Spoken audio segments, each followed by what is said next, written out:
Di sini saya akan menjelaskan materi tentang pompa natrium kalium. Jadi ini adalah model gambar dari pompa natrium kalium. Bahan dan alat yang dibutuhkan adalah tembak, plastisin, dan kardus. Estimasi waktu membuat selama 1 hari dan biaya yang dikeluarkan sebesar 25.000. Transport aktif adalah proses yang memerlukan energi untuk memompa molekul dan ion melintasi membran melawan gradien konsentrasi.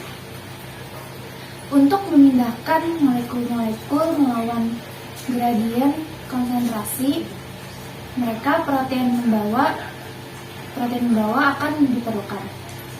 Protein pembawa dapat bekerja dengan gradien konsentrasi selama transportasi pasif. Tetapi beberapa protein pembawa dapat memindahkan zat terlarut melawan gradien konsentrasi dari konsentrasi rendah ke konsentrasi tinggi dengan masukan energi.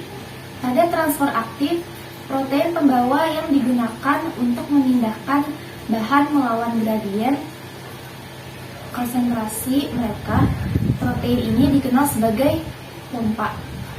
Transport aktif berfungsi dalam memelihara keseimbangan sel.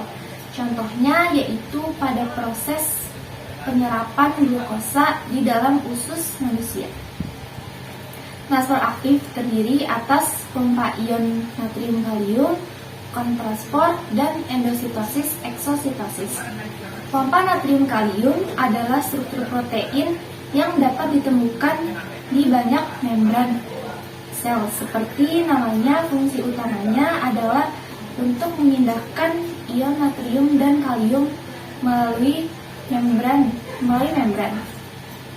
Kontransport merupakan transport aktif dari zat tertentu yang dapat menginisiasi transport zat terlarut lainnya. Kontransport dilakukan oleh 2 protein transport dengan bantuan energi berupa ATP. Contohnya yaitu pompa proton yang menggerakkan transport sukrosa pada sel tumbuhan. Lalu ada endositosis, adalah peristiwa pembentukan kantong membran sel saat larutan atau partikel ditransfer ke dalam sel. Selanjutnya ada endositosis, adalah proses pengeluaran zat dari dalam sel ke luar sel. Endositosis terjadi pada beberapa sel kelenjar atau sel sekresi. Lalu ada mekanisme pompa natrium kalium.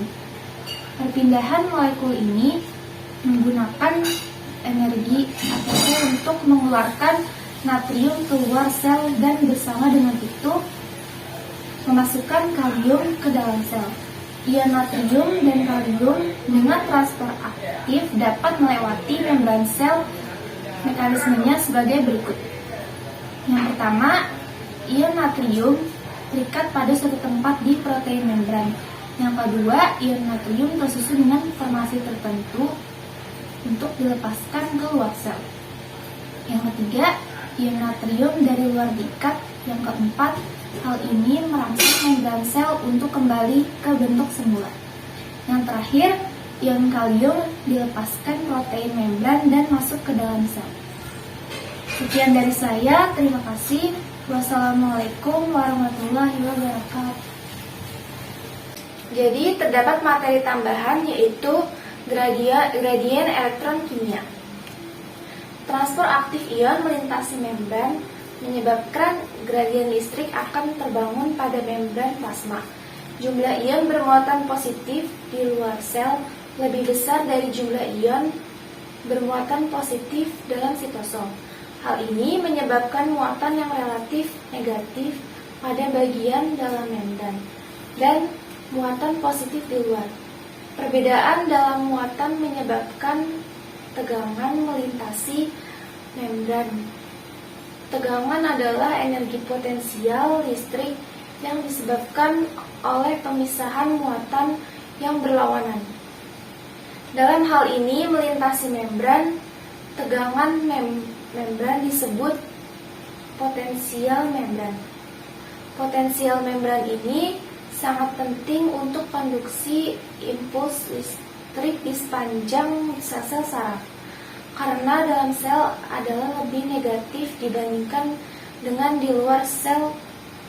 Potensial membran akan mendukung pergerakan ion bermuatan positif atau kation ke dalam sel dan gerakan ion negatif atau anion keluar dari sel.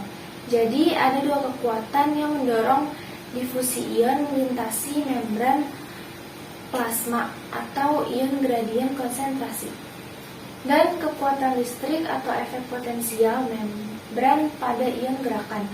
Kedua gaya bekerja bersama-sama disebut gradien elektrokimia.